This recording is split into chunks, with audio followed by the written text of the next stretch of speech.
2026 में क्या है, 2026 में जिस बच्चे को एग्ज़ाम की तैयारी चल रही है और देना है, ये सभी बच्चे के लिए यह इम्पोर्टेंट रहने वाले हैं 2026 के एग्ज़ाम के लिए। क्या 2026 के एग्ज़ाम के लिए क्वेश्चन ऑब्जेक्टिव बहुत ही इम्पोर्टेंट रहने वाले। क्या ही हम तो प्यारे बच्चों में 20 क्या है, 20 ऑब्जेक्टिव ऐसा करने वाले हैं जो आपका सीधा ऑब्जेक्टिव बायोलॉजी का लड़ने वाला है। कितना 20 ऑब्जेक्टिव करने वाले हैं जो आपके बिहार बोर्ड एग्ज़ाम के लिए बहुत ही वीवीआई रहने वाले हैं। तो ठीक है, सब लोग एक एक करके ऑब्जेक्टिव को ध्यान दीजिएगा।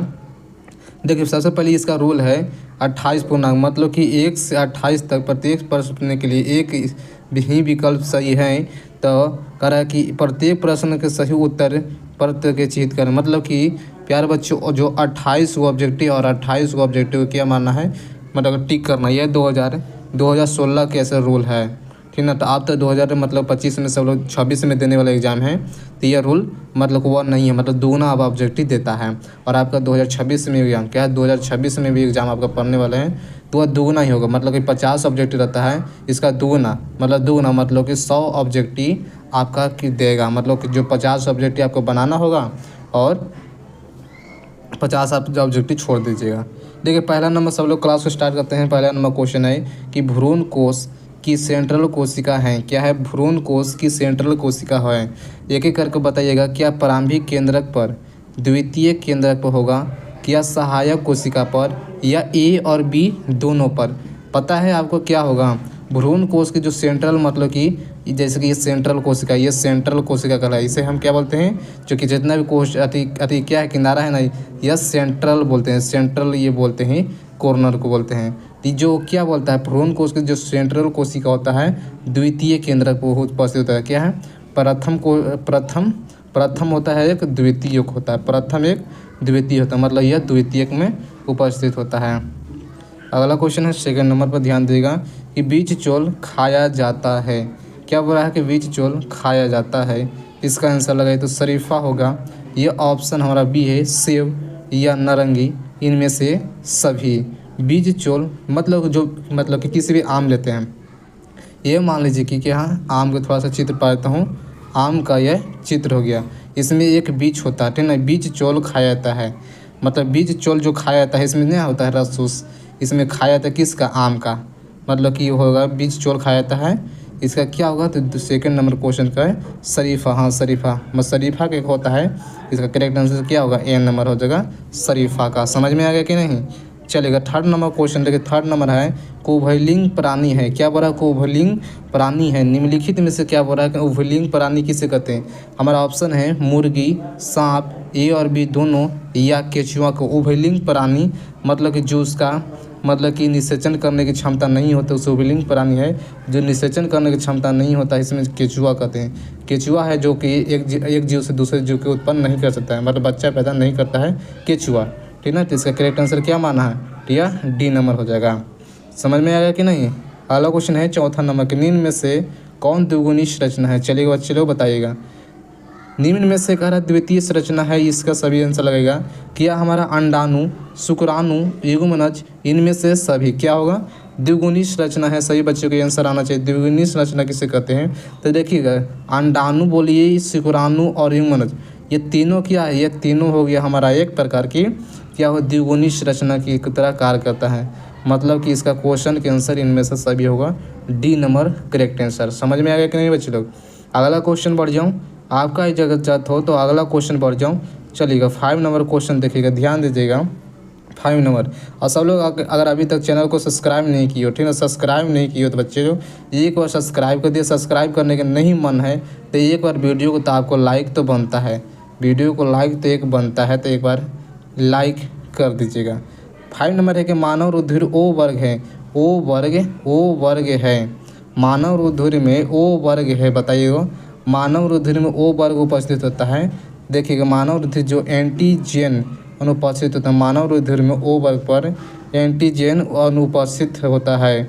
क्या होगा, तो ऑप्शन इसका ए नंबर हो जाएगा। समझ में आ गया कि नहीं। अगला क्वेश्चन है 6th नंबर कि कुरेला निम्न में से क्या है। सही लोग बताइएगा 6th नंबर क्वेश्चन को। 6th नंबर है कि कुरेला निम्नलिखित में से क्या है। क्या जीवाणु है, शैवाल है, प्रोटोजोआ है, एकल कोशिका या प्रोटीन है? क्या होगा? कोरेला निम्नलिखित में से सही बच्चे बताइएगा। कोरेला एक प्रकार क्या होता है? शैवाल। कोरेला को हम नाम बोलते हैं क्या? शैवाल बोलते हैं। शैवाल को हम कोरेला के नाम से क्या बोलते हैं? तो शैवाल को बोला जाता है। तो करेक्ट आंसर क्या होगा? तो बी हो जाएगा। अगला क्वेश्चन है 7th नंबर क्वेश्चन की, क्राइजीन बाल क्रीम से किस फसल को बचाता है? क्राइजीन बाल क्रीम से किस फसल को बचाता है? किस फसल को बचाता है? बताइएगा किस फसल को बचाता है? क्राइजीन एक प्रकार का क्या दावा है? तो जो क्या है हमारा, तो कपास खेती, क्या है? कपास खेती है। क्राइजीन को डालने पर जो फसल को बताती क्या है? बचाता है। तो वह कपास हुआ, क्या है हमारा? तो कपास का पौधा हो गया। अगला क्वेश्चन है 8 नंबर के, अम्लीय वर्षा के कारक है? क्या बताइएगा कि अम्लीय वर्षा के कारक हैं? अम्लीय वर्षा किसके कौन कौन से गैस को होता है? ये सही पता, सल्फर डाइऑक्साइड है। क्या सल्फर डाइऑक्साइड है जो अम्लीय वर्षा होता है? लेकिन और क्या कोची में होता है? तो क्या है? कोबाल्ट में। क्या 8 नंबर क्वेश्चन के ए नंबर हो? नहीं NO2 के क्या है? नाइट्रोजन हाइड्रोक्साइड और सल्फर डाइऑक्साइड का, मतलब करेक्ट आंसर क्या होगा? तो बी नंबर होगा। तो बी नंबर पर सही पे माना है। ठीक है। अगला क्वेश्चन है 9th नंबर। क्या है?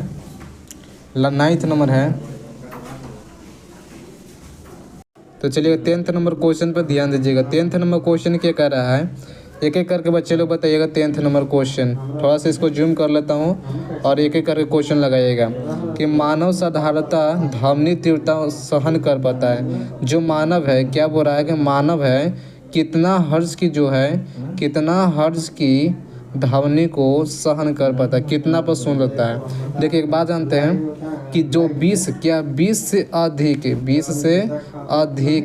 ध्वनि को सुन पाता है, जो 20 से जो कम होता है, 20 से क्या है? कम होता है जो ध्वनि होता है वो सुन नहीं पाता है। ठीक ना। और जो क्या 20,000, याद रखिएगा 20,000 सैकड़ा हज़ार 10,000, 20,000 जो ध्वनि हर्ष होता है, हर्ष का जो होता है वो ध्वनि 20,000 से अधिक नहीं सुन पाता है, जो कि 20 से कम और 20,000 से ज़्यादा ध्वनि नहीं सुन पाता है। याद समझ में आया कि नहीं? तो क्या बोल रहे हैं? हाँ, डेसीबल में नाप रहा है। तो डेसीबल की क्या होगा?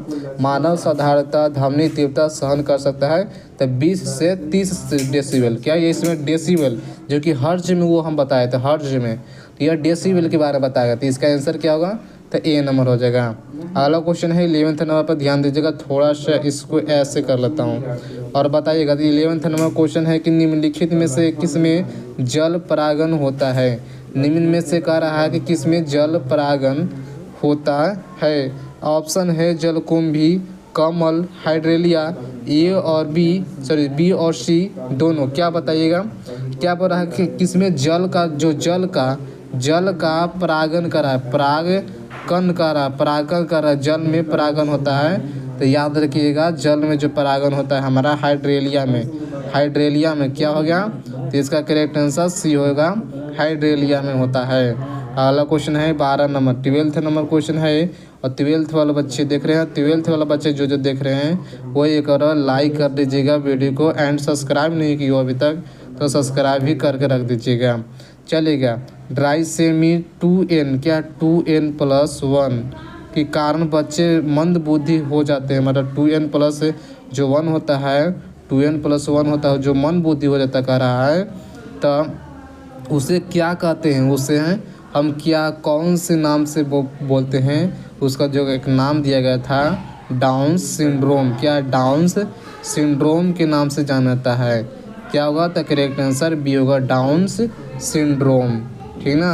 अगला क्वेश्चन बढ़ जाऊँ, चलेगा। इस क्वेश्चन तो देख लीजिए, इसको क्वेश्चन को क्या करता हूँ, इसको हटा देता हूँ मैं। देखिए इसका है ना ऑप्शन ख़त्म हो गया है। तो अगला क्वेश्चन बढ़ जाता हूँ 15 नंबर पर।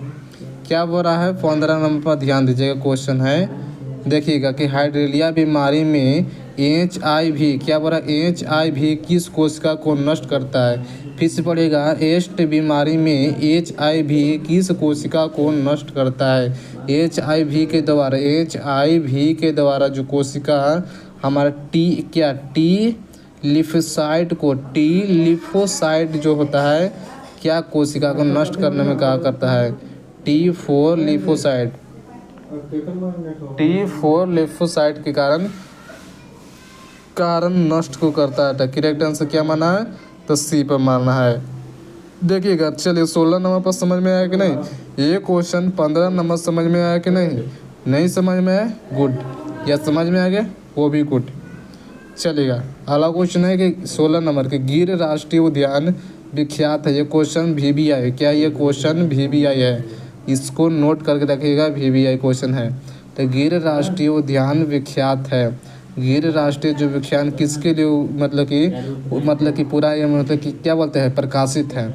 गिर राष्ट्रीय उद्यान किसके लिए प्रकाशित किया गया था, प्रसिद्ध है? तो ये हमारा है सिंह के लिए, सिंह राशि के लिए।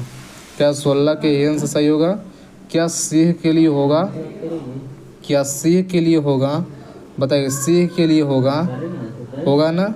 चलेगा, अगला क्वेश्चन बढ़ जाऊँ। 17 नंबर हमारा है, चलेगा। देखिएगा, ध्यान दीजिएगा सभी लोग, 17 पर ध्यान दीजिएगा। क्वेश्चन है कि न्यूक्लिक अम्ल के नाइट्रोजनस बेस के बीच कौन सी बंधन रहता है? फिर से पढ़ता हूँ क्वेश्चन कि न्यूक्लिक अम्ल के नाइट्रोजनस बेस के बीच में कौन सा बंधन रहता है? कौन सा जो बंधन होता है? तो याद रखिएगा, जो हमारा जो क्या है, नाइट्रोजनस बेस और के बीच जो बंधन बनता है, हमारा पेप्टा, क्या है, पेप्टाइड बंधन के नाम से जानते हैं। पेप्टाइड बंधन के नाम से जाना जाता है। क्या है? पेप्टाइड बंधन बोलते हैं, ठीक ना? चलेगा, अगला क्वेश्चन है 18 नंबर पर जाऊँ। सब लोग एक बार लाइक कर दीजिए, ठीक ना? अपने दोस्तों के बाद अभी तक शेयर नहीं किए हो, एक भी बच्चे नहीं किए, तो एक बार फटाफट अपने बच्चे भी शेयर करिए, ठीक ना? सभी लोग एक बार इस वीडियो को शेयर करिए, कॉपी करिए और सभी शेयर कर दीजिएगा। चलेगा, 18 नंबर क्वेश्चन बता दूं कि कैंसर किस कारण से होता है?